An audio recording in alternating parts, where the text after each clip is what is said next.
afternoon, everybody. You're listening to The Good Life or Living the Dream. And I've got my two co-presenters. Hello, Marnie. Hello. And hello, Anna-Marie. Hello.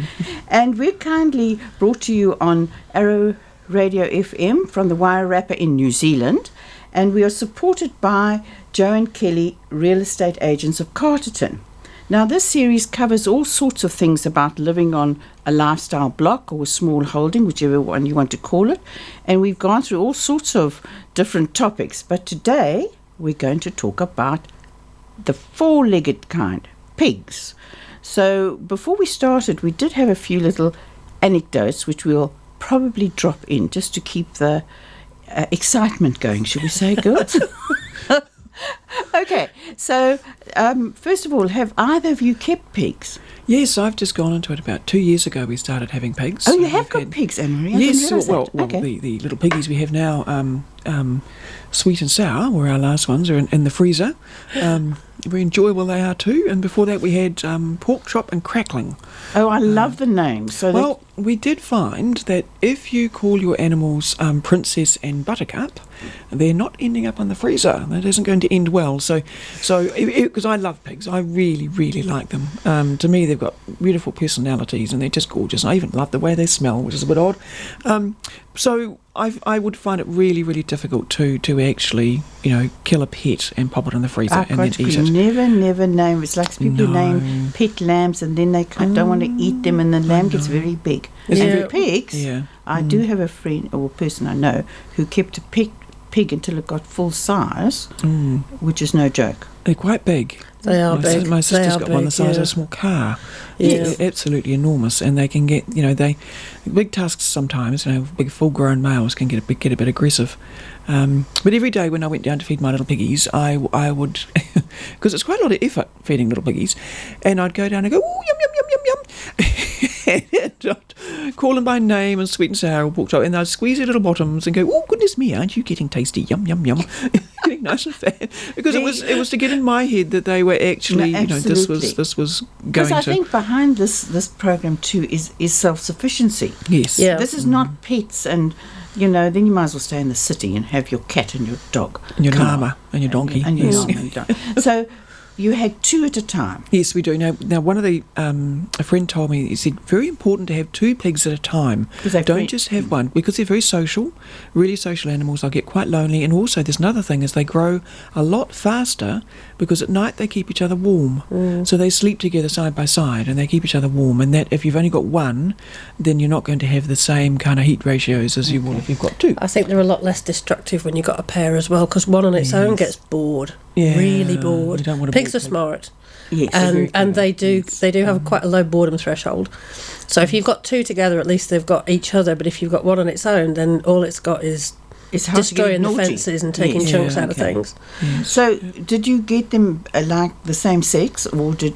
Yes, I did. I got two little boys the first time, and I got two little girls the second time. If you get boys, unless they've been neutered, so they've had their testicles removed, then they can get what's called boar taint as they get larger and larger.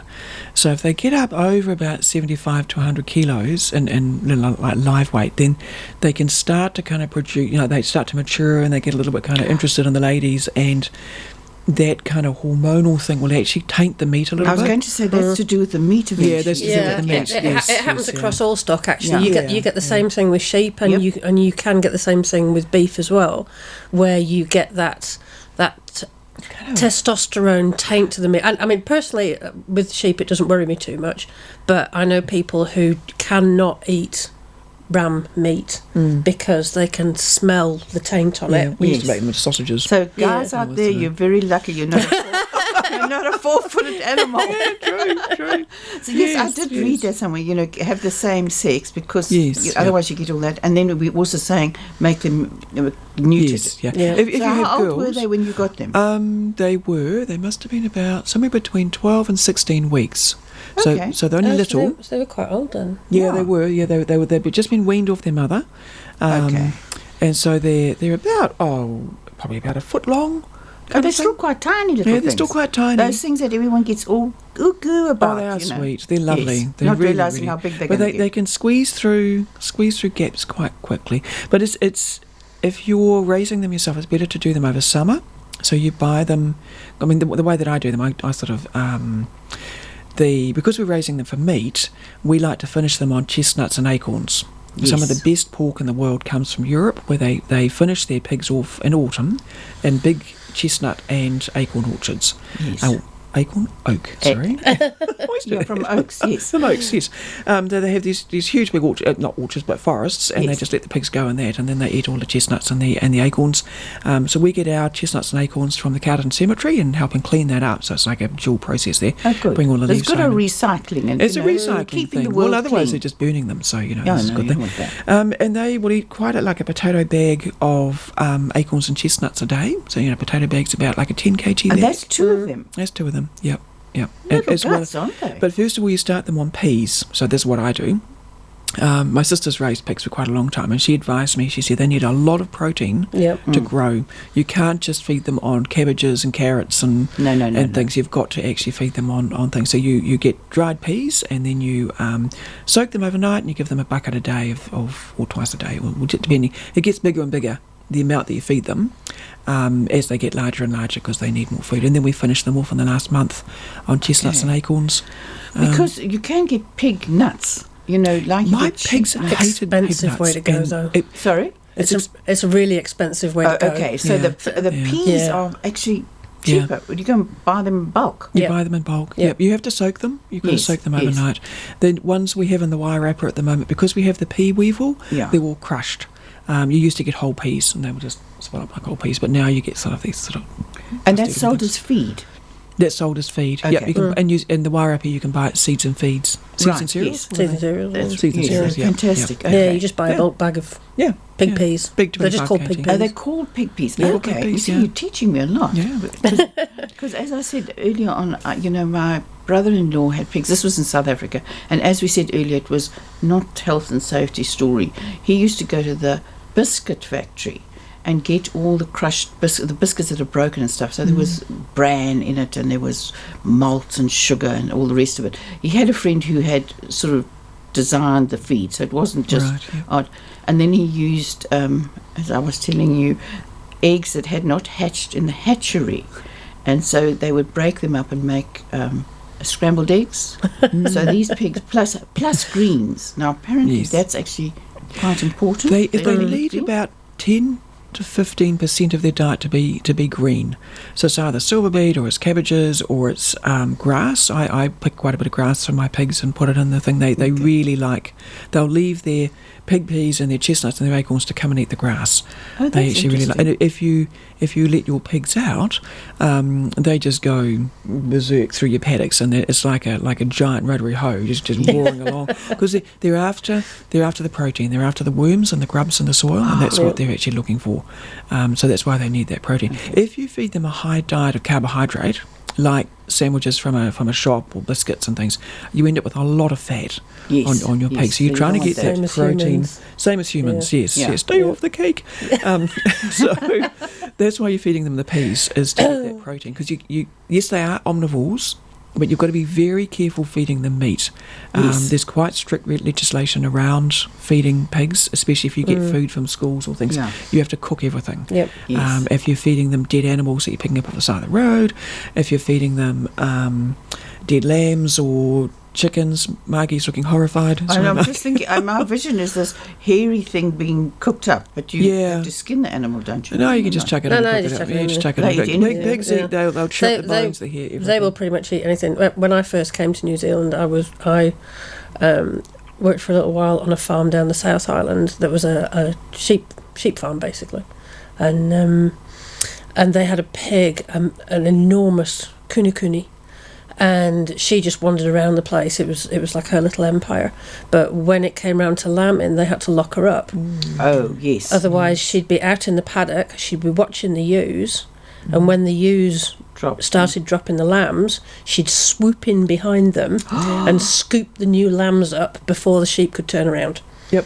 They're wild pigs. I think that's what people have to realise, that they are carnivores. They're omnivores. They're omnivores. Okay, they will, but they will eat meat, and they yes. Well, they enjoy it. We did keep 2 pigs, but we never fed them meat because we thought it was the smell. So we got them pig food and scraps. And as I say, people do get their greens and stuff from the local. Well, we don't have greengrocers anymore, but the supermarket. As I said this morning, I bumped into a chap with large boxes from the local supermarket. But I would presume he was feeding him other things as well. Oh, yes. Oh, he would be, yeah. But it depends. If he had just coonies don't need cake. Oddly, they are basically as almost a herbivore, other than the little lambs. Oh, they're a wild pig. I've always found them as a sort of such a strange looking. They've got pig. little wattles, little kind of dangly things on the side of their little faces. They're very, they're so ugly. They're cute. Aren't they originally from the Philippines? Yes, I thought they're Pacific animals. They're Asiatic, I think they are. Yeah. Yes, I think you're right. They will go to fat very, very quickly. Yeah. So you've got to be very careful. There is a lot of like very overweight coonies in New Zealand where people have been feeding them cake or bread or scraps or actual pig food, whereas the coonies will survive very happily just eating grass. In theory, they don't root around in the ground, but some do. Some have actually developed that, usually because they're looking for a bit of protein, I think. Can I go back to this business that pigs root? Yep. Yes. So that has a flow-on effect about how you keep them. Yes, you have to have very, very strong cages. We use Wairatas and pallets, big strong pallets. So we recycle them and whack the Wairatas in, and then we wire the pallets to them, and then we overlap them. Yes. And then we have wire gates that we use as well. Right. I did make a wee mistake when we first got our first little lot, pork chop and crackling, and they weaseled out underneath the fence and disappeared.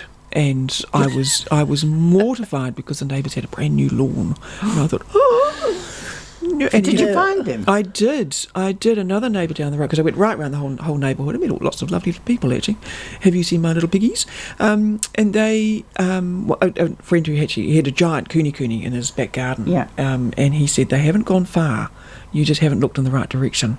And they were out all night, and the next day I turned on the motorbike, on the big four-wheeler, and I heard this little noise, and it was the piggies. Yeah. They'd come home. They followed me like little dogs back into the cage. They were hungry and they were cold, but there's nothing like food. Had made an enormous mess. Oh my goodness me. So that's the thing, the pigs root. They are unbelievable. Yeah. I did see, I think it was Hugh Stanley Whittingstall. Yeah. And he, of course, we all got sucked into his lovely river cottage, and all the romance and all the rest of it. But he said you could, if you've got wire fencing, you put a row of barbed wire right near the bottom so that they scratch their nose. The other thing is, if you have electric fence, is to put it low down. It's no good putting it high up. It's because it has to get their nose. To be honest, with some pigs it makes not one iota of difference. I've seen them get through. all this they just go straight through it. Really? Squealing. Yeah. If they know it's there, they'll stand back and they'll walk back and they'll start, doing a little run up, and they'll be squealing like mad before they hit the electric fence. And so they're yelling as they go through it. Yes. So because they know it's going to hurt, but that doesn't stop them. Yeah. So you need something very, very solid. So that's interesting about the pallets, because I have seen pictures of that where you tie the pallets together and you thump, really but good. they have to be strong, because as we've just said, as they get bigger, they do. They're strong and they're wily. They're as smart as most dogs, and they can work out how to get in and out of places. They'll watch you. They learn how to open things by watching you. So if you have a latch that's quite easy to open, they'll watch you, and over time they'll learn how to undo that latch. Honestly, they're as smart as dogs. They really are. I have this lovely story of a friend of mine who lives just outside of Carston, and she got, I think, 4 or 5 piglets, weaner piglets, just weaned off their mum, with the intention of raising these piglets and having lots of lovely bacon and stuff. And she'd had them about 2 hours. And they were gone. They got under the wire or whatever it was that she'd put round the bottom of the pen that she'd built. They got under that, and they were just gone.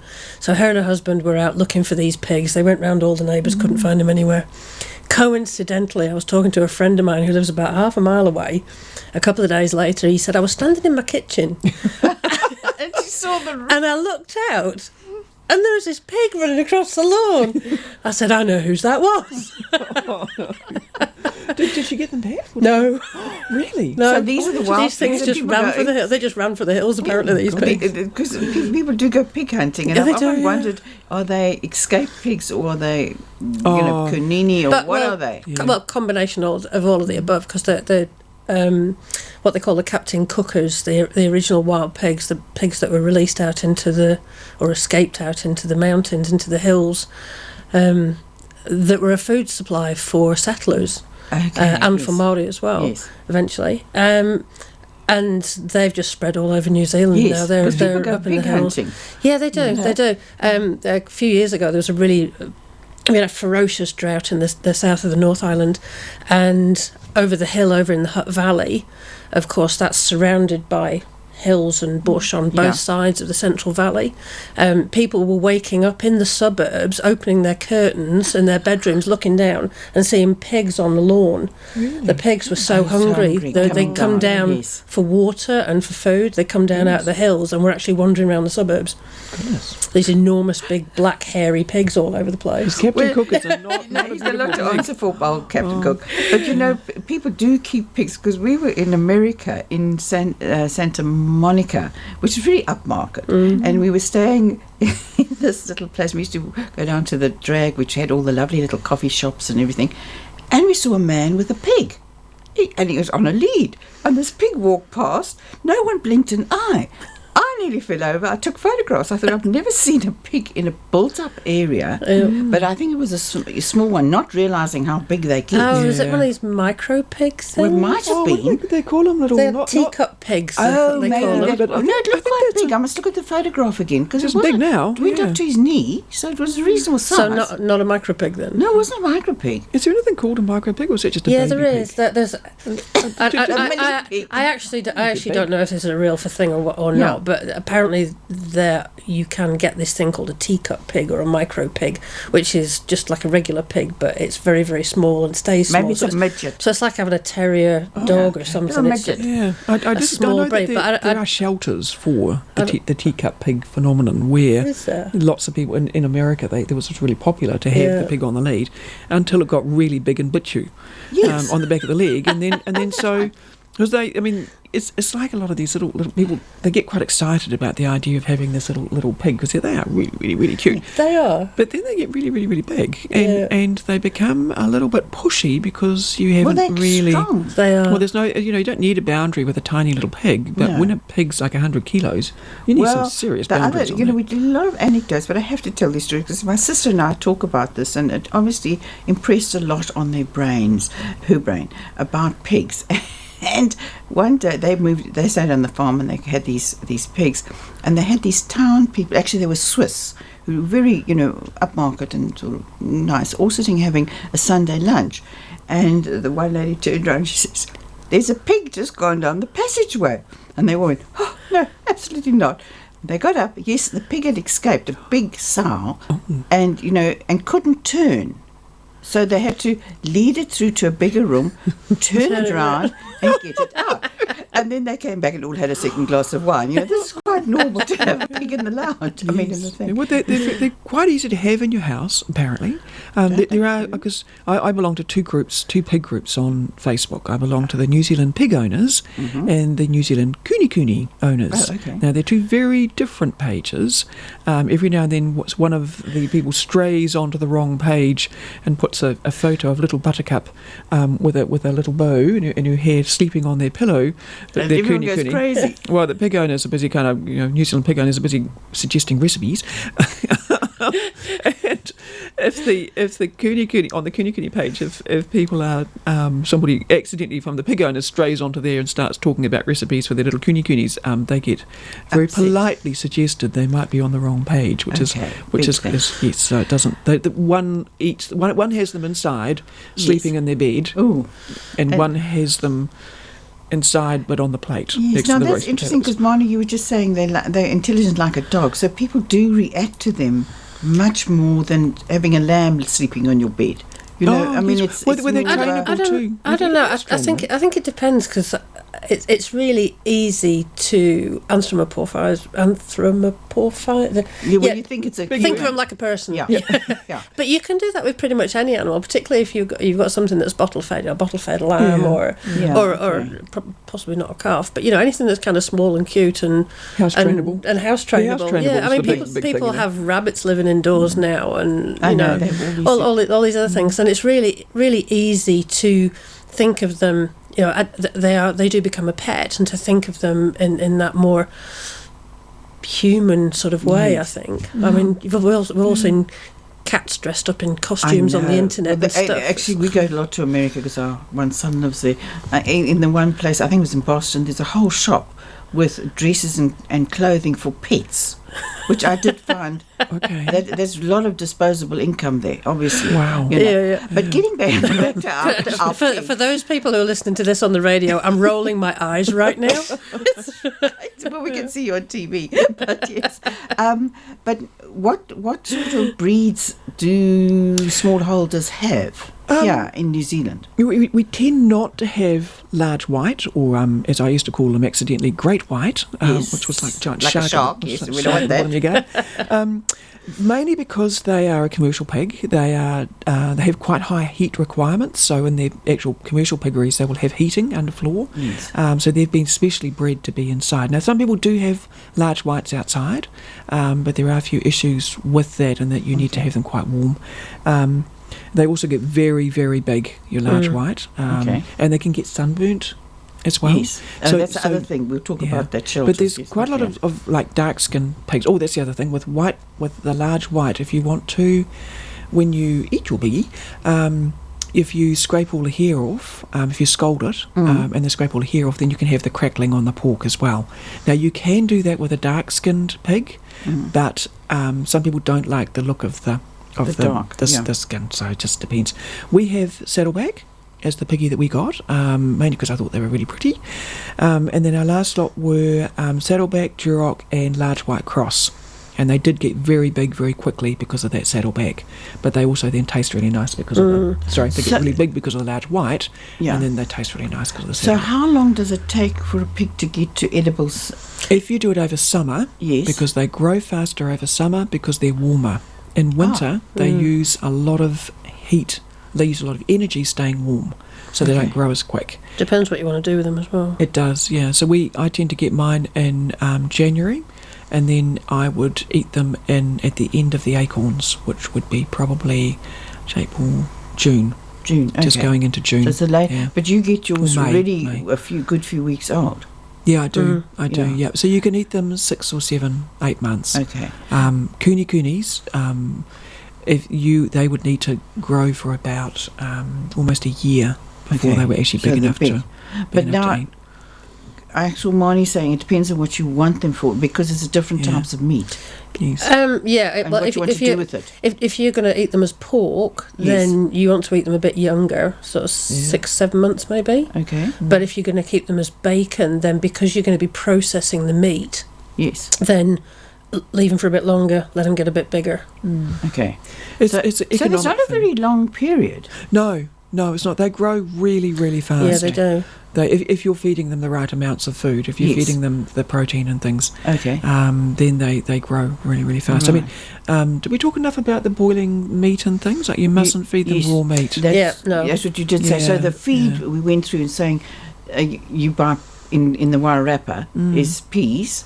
Yes, I also fed them some. We had a big beef cow butchered, and we bought a lot of that home, and I cooked that up. So as long as you cook it up, that's the whole thing. Yeah. So I cooked up not the lungs apparently. I looked it up on the interweb, as you do. Yes. And it said don't feed them lungs because it's a bit like plastic and it doesn't digest very well. Okay. So I did the liver and the kidneys and the heart.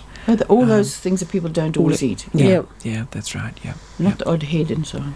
No, it was a bit big. I couldn't get it in the pot actually. I did try, but it was. I'm sorry. Buried it under a lemon tree instead. My vision is having a big oil drum in the backyard, and you throw odds and ends in there, and then you cook it up. No, I'm sorry, this is very basic stuff. I'm thinking, you know, how to. You wouldn't want to do that with too many neighbours. You want to do that if you're it's stinky. The smell would be awful. Oh, so you. I think as a general rule for feeding pigs, if it's a commercial pig food that you're buying, then you're all good. If it's anything else, you should pretty much be cooking it up. And, you know, greens and stuff you're probably fine, but anything else. I mean, pigs have a sweet tooth. Like a lot of animals, pigs have a sweet tooth, and they will eat pretty much anything you give them. So, but if you cook it up, boil it up, especially with peas, with dried peas, you should hydrate those anyway, because you shouldn't feed dried anything to anything. No.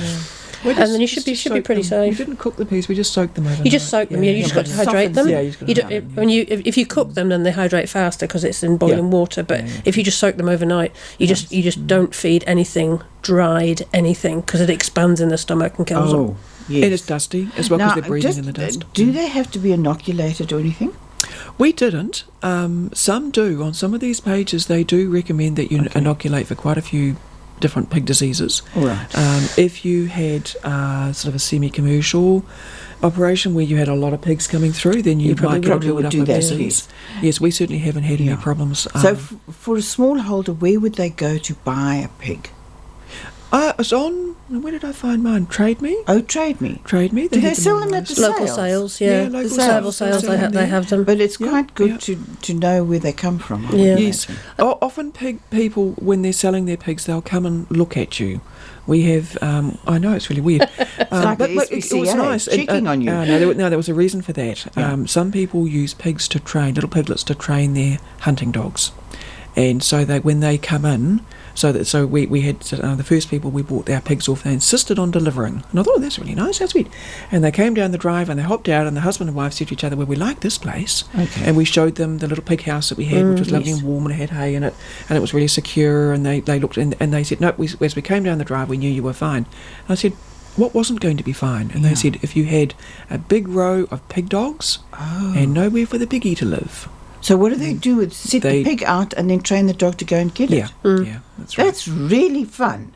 Well, so they said when they came, they would always assess people, and they would just often they would turn around and drive out again because they weren't going to let No. Well, that's fair. No, they need to have nice lives. Yeah, and that's actually quite interesting, because you don't want to sell your animals to be. I know when I bought the ducks off Trade Me, the woman answered and said, it's because someone asked, how fat are they? And she says they're not for eating, because I bought them as pets. So she was happy enough to sell them to me. Yes. Although they did escape. Yes. But they're back. Anyway, but the other thing is, just before we move on, shelter. That's really, really important, because they, as you mentioned earlier on, they get sunburned. Pigs get sunburned. And they need to be warm at night. And warm at night. Skins, they're not covered in fur. Well, they've got their hair on them, but they don't like being wet that much. They like to be warm. And you get better growth in your pig too if they're warm overnight. So it needs to be facing the sun, sort of thing, the little shelter. So our house has got a little balcony. Of course it has. Of course it has. Of course it's got a balcony. So where they can, and they have to have somewhere where they can be in the shade.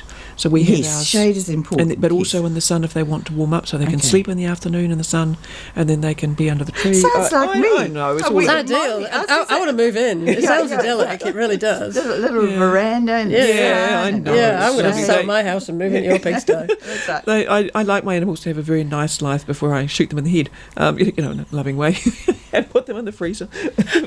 So they have to have a good death, good life, good death. That's they do, and it makes a massive difference to the end product. It really does. Oh yes, I mean, you can taste the difference on any livestock that comes off a lifestyle block that's been well handled, well looked after, and had a good life. Yes. You can really taste the difference. That's why we call it the good life. Indeed. It's not only but you just mentioned that slaughter. Yes. Now, it's not as bad as you think. No, I was going to say, you can send them off, but it's probably better on your block. It's very stressful, really stressful. We like to have our animals killed at home, because they are just standing there. A very nice chap turns up with a gun. Yes. It always has to be the right calibre. You've got to be very careful that they know what they're doing and they've done it before. And then they put some hay down or some grass or whatever you've been feeding them. So you train them to come and stand in a certain spot, and then he comes in very, very quietly and just shoots them between the... there's a special spot that you shoot them. So they need to know. You need to know. I know our home kill guy used to come and do our sheep that way. Well, he slit the throat, but I mean, it's done in their home paddock. Yep. They're happier. I always think of those sheep going in these massive trucks, all squealing and looking unhappy, and pigs are worse. They cry.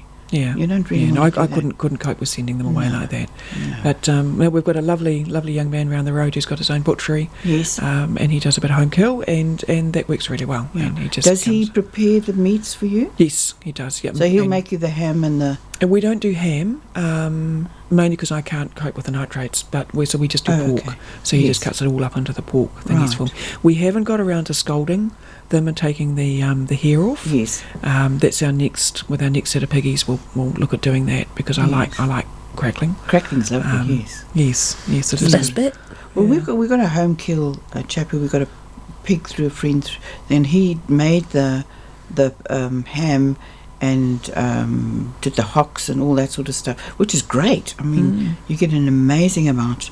As I told you earlier, we had 2 pigs when we were on another small holding. This was in South Africa, and the time came and we had our a farmer friend came, shot them, and took them all, and we weren't very wealthy at that time, so we lived off pork for I think it was about 6 months, and the kids refused to eat pork chops. Really? Now they have had enough. No. We had, first of all, they were traumatized because they watched it all, and then they didn't want to eat the pork, Anyway, but I made bacon actually, if I remember rightly. All that's processed meat, and we haven't done any programs on processing. But that's a whole subject all of its own. Absolutely. Okay. Yes. Well, let's have a break. Now, Marnie, what did you bring us today? I brought along some Jethro Tull because I'm a bit of an ageing hippie. Oh, good. And it's called Skating Away on Thin Ice. Yes. Of the New Day. Well, we all skate on thin ice when we get into these things. Wonderful. Thank you. When you belong to no one, you didn't stand a chance, son. If your pants were undone, 'cause you were bred for humanity and sold to society. One day you'll wake up in the present day, 1,000,000 generations removed from expectations of being who you really want to be.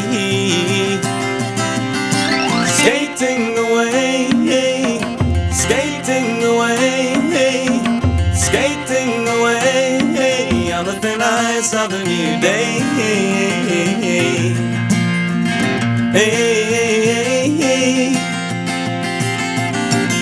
So as you push off from the shore, won't you turn your head once more and make your peace with everyone?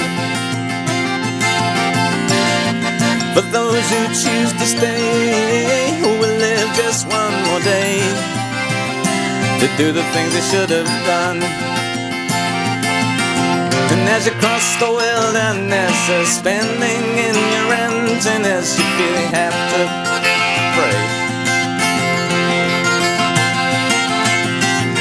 looking for a sign that the universal mind has written you into the passion play.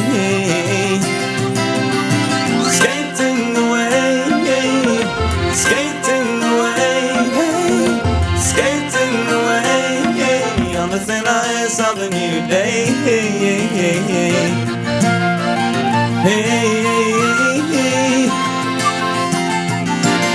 And as you cross the circle line, well, the ice wall creaks behind, you're a rabbit on the run,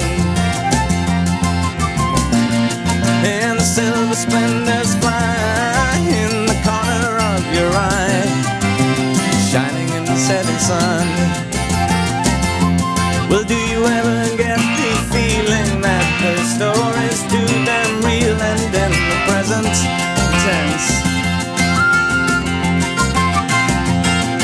All that everybody's on the stage, and it seems like you're the only person sitting in the audience.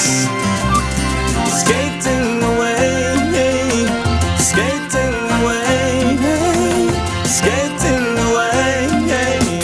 sunrise of the new day.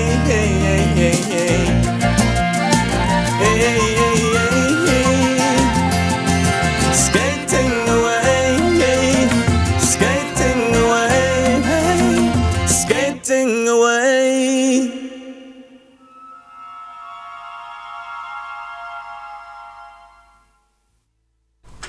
Right, welcome back, everybody.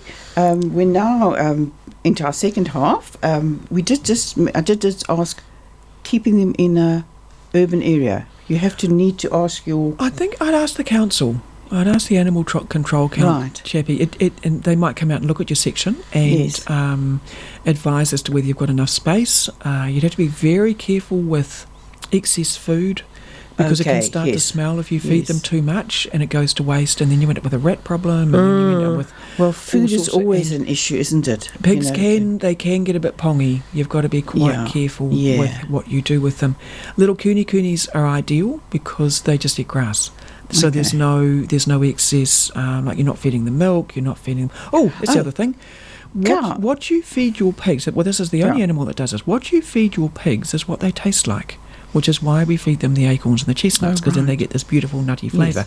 If you feed them fish or stale milk, they will smell. That's what they taste like. That's what they taste like. That's hilarious. They only make that mistake once. If you feed them apples, yes, I know, it comes out tasting like pork and apples. Oh, how wonderful! Halfway there on the pork roast already. Yeah, but it's really good. So you do have to be careful, and that's why you stop feeding them the peas later on, and you start feeding them chestnuts and the acorns. Okay. If you have access to that, and the apples as well. So be careful with the cabbage too. This is a bit of explosive. You wouldn't feed them Brussels sprouts, would you? Now the other, we're going to go on to things, but the one thing we didn't mention is if you have a milking cow and you're making cheese and all that, you've got a lot of whey. Yes. Pigs, then that's high in protein. They do. So that's a good, because good old John Seymour, who wrote the book about self-sufficiency, said every little small holding or block should have a pig. But as we now learn, it's not as easy to have a pig. Well, it's not that hard. You just have to be prepared. Yep. You just have to think really carefully. You don't get your pig and then decide to find a house and the place where it's going to live. Because they'll be gone in the next day. They'll be gone in the next day. And it does help every time you feed them, if you make the same noise. Big, while banging a bucket that's really loud is good. Yes. Because when they disappear, and you can do the same thing, and you've got their little yummy treats for them. In that case, feed them cake. I think in John Seymour's case as well, they had the pig bucket under the sink, so all the scraps from the family, all the scraps from the meals, regardless of what it was, all went into the pig bucket. Yes, but that was the days before we had to cook everything. Yeah. But you can't feed them tea bags. There's all sorts of. I wouldn't eat tea bags either. Oh no, I know, and there's all sorts of things on the New Zealand pig owners page of what you can and can't feed them, and it's quite extraordinary because everybody's had a pig who has died of eating an avocado pip. Yes, now isn't that interesting? Avocados. Walnuts. Or in my case, my family, we had pigs when I was young, and we had two that died of eating plums, which is really strange.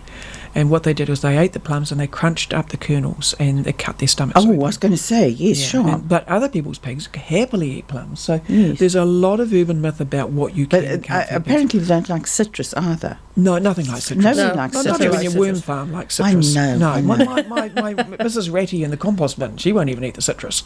And she's not that She's not that fussy. No, she's not. Yes. Yeah. But except when it comes to, and onion skins, you obviously don't feed that too. So if you would eat it, then you would give it to your pig. Yeah.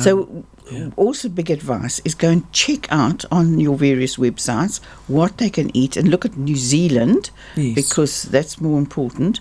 And also if you're in an urban area, talk to the local council whether you can have. I can't imagine a quarter acre having one. I have to say that to me might be a little bit. Cooney would be okay. A little bit pushing the boundary. I drive down through the main road through Carston on a regular basis, and there is a sheep on somebody's front lawn. Oh yes, on a regular basis. Yes. So I'm sure if you can have a sheep on your front lawn, you can probably have a pig out the back. I used to do the Great 5 kilometres before I got lazy walk, and there's one in Kent Road. There was a sheep always used to pass, and she was looking over the fence. Well, I didn't see that one, but yes. Okay, well, let's move on to cattle now. Marnie, I think you're the only one of us who have kept a little do we say a herd? Yep. I used to breed. I used to breed cattle at one point. I only keep just the odd one or two for the freezer now. But so I used to keep Dexters, which are a small breed, mostly black cows, and they're dual purpose. They're meat and milk. They're quite short, most of them, and they're very characterful, very loud, but they're lovely. They've got very nice temperaments.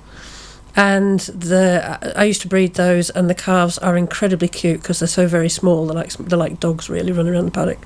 How tall are they? What do they get up to? About a metre. Oh, my God, they're tiny, like a dog. Oh, yeah. God, it's a large pig. Yeah, it's a large pig. yeah. So they're not very big. They're sort of waist height, if you will, for the most part. You can get short leg and long leg ones. I used to keep the short leg variety, so they're quite small. The long leg ones are obviously a bit bigger.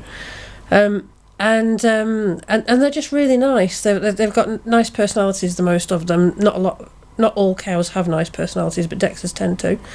And they're just really interesting to keep. And I bred them for about 8 years, I think. Oh, as long as that, gosh. Yeah. So you had a Dexter bull as well, did you? No, I've never kept a bull.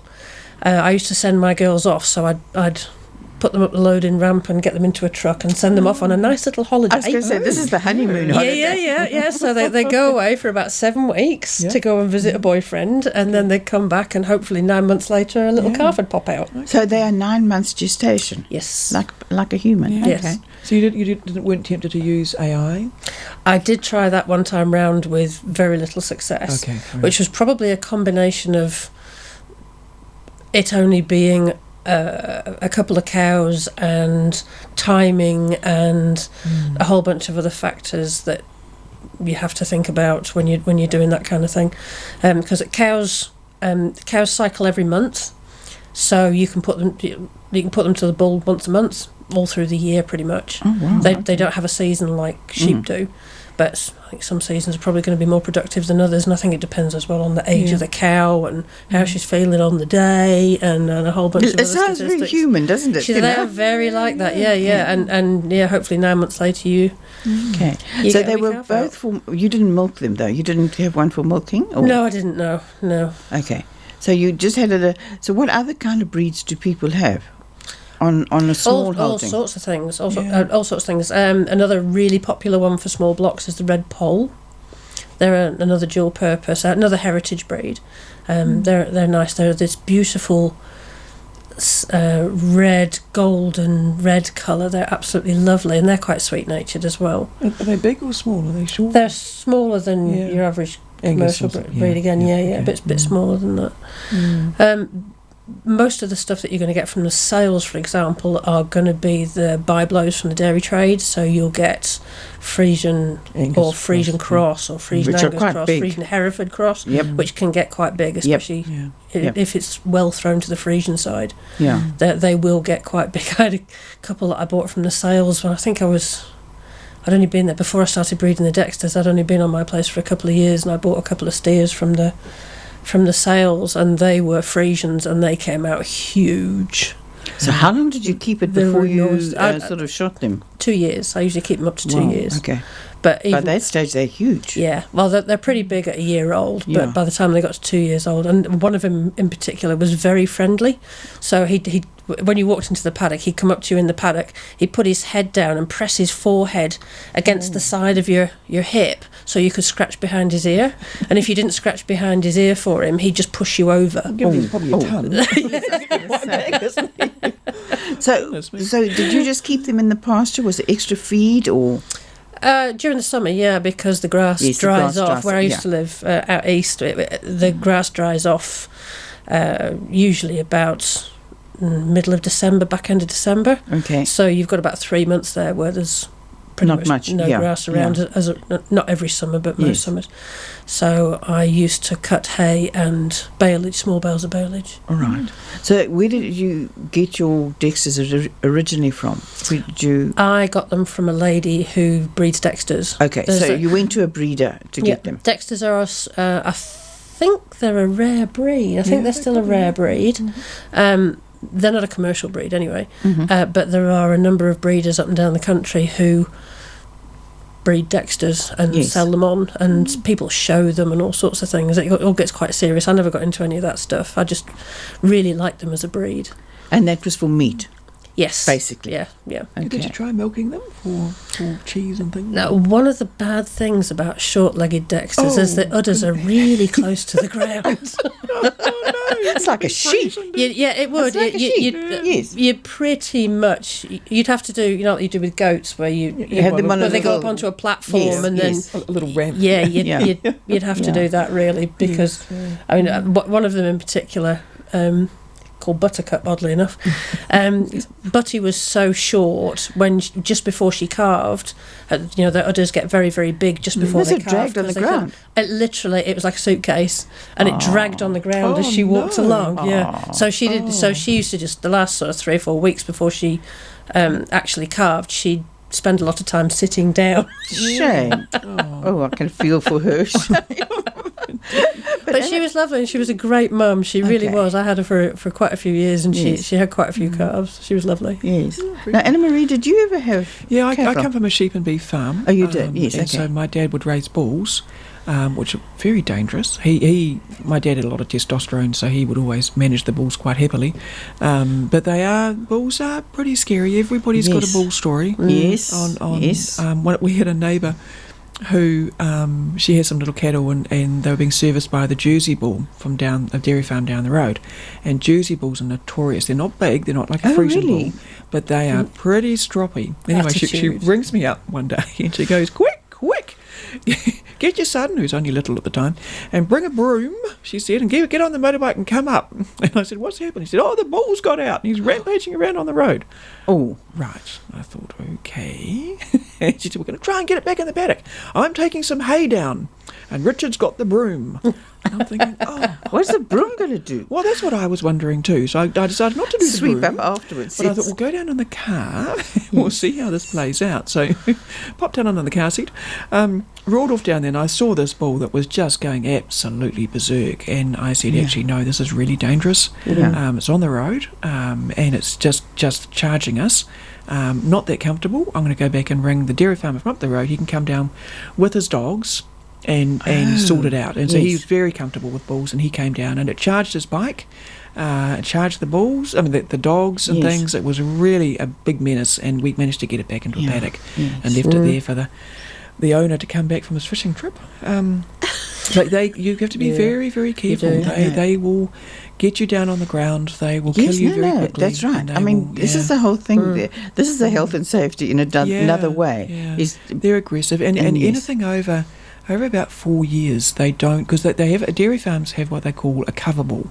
So they generally use AI, which is artificial insemination. So they inseminate their dairy herd, and then what doesn't get pregnant from that, then they'll use something called a cover bull, which is another bull that they have, usually a little Angus, to go over the top of the Frisian herd, or the mixed Jersey Frisian, for milking and things. And then when those calves are born, then they will sell them to people like us. So we have a little herd of cattle that we put in the freezer. Yes, basically. So they're a Frisian Angus cross, which is really good, because they are good for, they grow quite fast, and they've got good meat on them. Because the Frisians really aren't that good for eating. Not that much, no. No, but the Angus are really good for eating, but they don't grow terribly quick, so that's why they do this cross. But they don't tend to keep their cover bulls for more than 4 years, because they start to get angry. How interesting. Sometimes you can get a young one that's only about 2 years old, and they can get really stroppy. I think there was a chap killed out towards Tanui by a 2-year-old bull. There's been a few incidents in the last few years. They pop up in the paper on a regular basis where something just happens, that switch goes off in a bull's head, and they just go nuts. Yeah, well, of course, they're designed to fight. Yes. They're like giant bison. They're designed to hit each other's heads until one gives up. And rams are the same. You've got to be very, very careful with a pet ram. Yeah, they can be extremely dangerous, because they've got no fear. No. Yeah, I've had I get a different ram in every year. Sometimes buy them, sometimes borrow them. And I've had some which have been absolutely delightful. They've been sort of 3, 4, 5 years old, some of them, and they've been lovely, and they're very respectful in the paddock, and they're great. And I've had others which have been a couple of years old. They come up to 3, and they just go mad. There's just something just happens, and they go from perfectly docile to lunatic. Yes. Quite quickly. So now, I mean, earlier on we were talking about having animals neutered.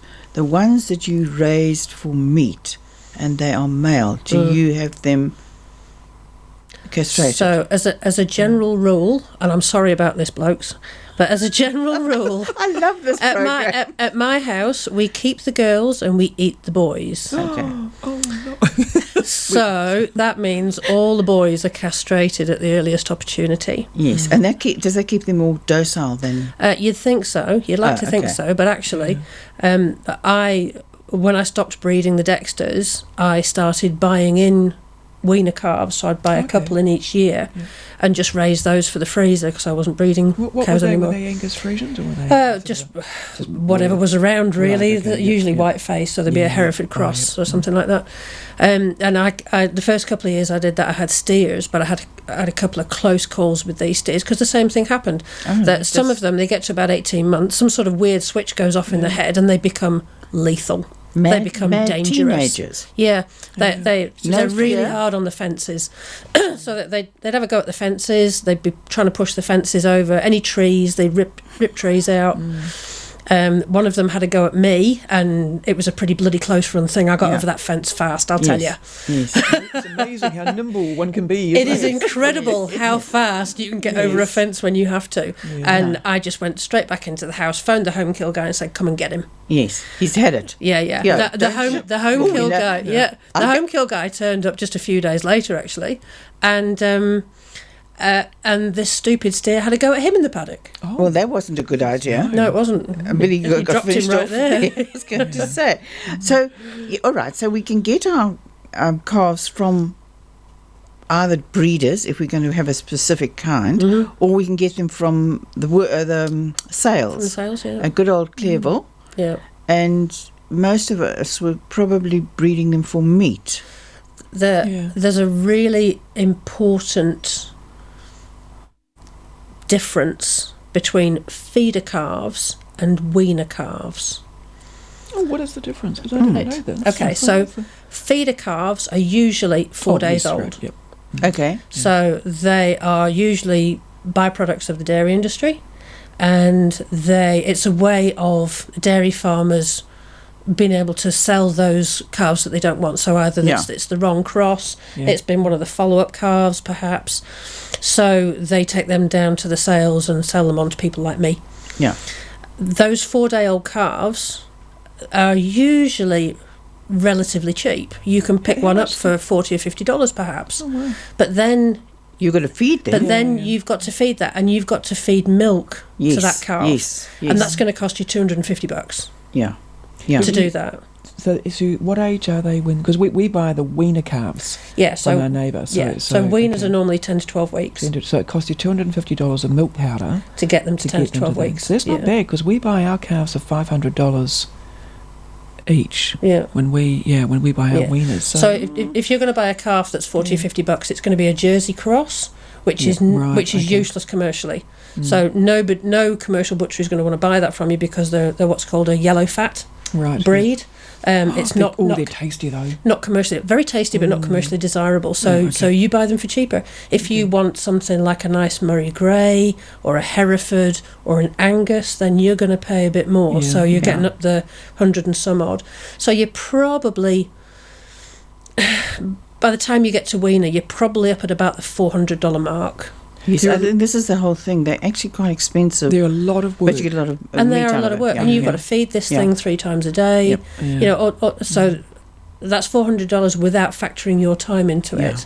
So it's not a cheap proposition. And then you've got to hang on to that animal for another 18 months or however long before it goes in the freezer. You've got to have feed, all sorts of things. You have to drench them as well. Yep. You need to treat them. Did you treat yours for worms? The parasites and things? Yes. You trench yours, Yes. Okay. So there's a lot of, it's a bit like sheep. You can't just put them out there. You've actually got to keep an eye on them. You do. And you have to look after them and know a good home kill person. Yeah. So you think about it from this point of view. You might have only paid $50 or $60 for that calf, but by the time it goes in the freezer, you'll have been looking after that calf for 2 years. You'll have been feeding it, milk, then you'll have been feeding it supplementary feed when there's very little grass, vets, etc., etc. You could well be up to the $1,000 mark. Whoa. In 2 years. Whoa. You see, that's a lot. Yeah, so we buy ours for $500 each, and we get 2 a year, 2 little Angus Frisian crosses, and we grow them on for about 18 months. And then we bring the home kill guy in. He costs $100 per animal, and then you send them away butchered. Got to have them processed as well. So he takes them away and has them processed, or for us, and that comes back at about $1 a kilo. Yes. I think, depending on the size. So it's still cheaper than buying stuff, and you get wonderful meat. But it's about the quality. Yeah, it works out at about $4 a kilo. By the time it ends up in your freezer. Okay. We don't do the bailage and things out. So we have a 60 acres that we lease to a dairy farmer up the road. He has dry stock on it, so he runs those little weaner calves with his dry stock. So he looks after all of that. That's fantastic. So we don't have to drench them. We don't have to get them to yards. We don't. Even, we don't see them that often. They're over the back of the farm kind of thing. We can visit them. Gosh. Well, we're coming to an end. I hate ending here because I think we could go on for another hour again. But the whole thing about animals is good shelter, good grazing or food, and good fencing. Oh yeah. And know the health. Good health issues. Yeah, really got to be. You're not allowed to just allow an animal to suffer. No, it has to be looked after. That's right. But the meat is great. The meat is fantastic. Yes. That's the best part. Okay, I'm going to come towards an end. Thank you, Marnie. Thank you very much for your knowledge and yours too, Anna Marie, and all the anecdotes. I think that makes it. So thank you, everybody. We will be back online in a month's time, 3rd Friday of the month, 2:30. We're on podcast, and if you watch YouTube, we're on there too, although sometimes it's not so great, but because this is a radio program. But thank you very much for listening, and we'll speak next month. Cheers, Maggie. Thank you.